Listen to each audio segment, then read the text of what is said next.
Hello বন্ধুরা, arrow Bangla চ্যানেলের পক্ষ থেকে আপনাকে জানাই আন্তরিক শুভেচ্ছা এবং অভিনন্দন।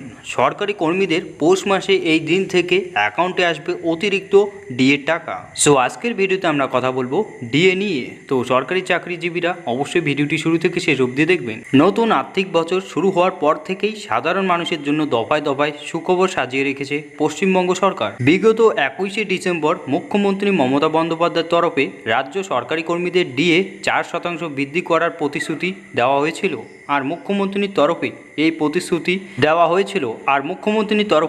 প্রতিশ্রুতি দেওয়ার পর থেকেই আগামী দিনে কবে থেকে ডিএ এর টাকা সরকারি কর্মীদের অ্যাকাউন্টে ট্রান্সফার করা হবে তা জানতে রীতিমতো উৎসব হয়ে উঠেছিল পশ্চিমবঙ্গ রাজ্য সরকারের অধীনস্থ সরকারি কর্মচারীরা।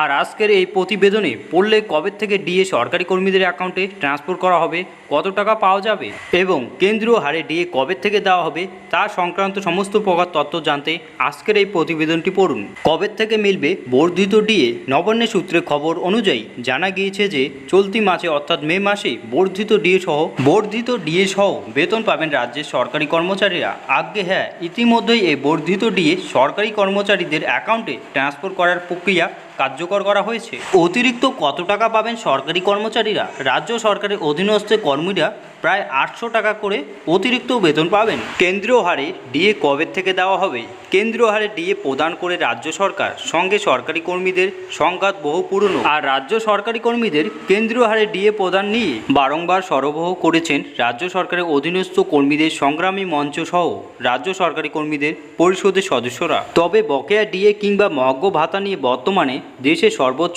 আদালতের মামলা চলেছে।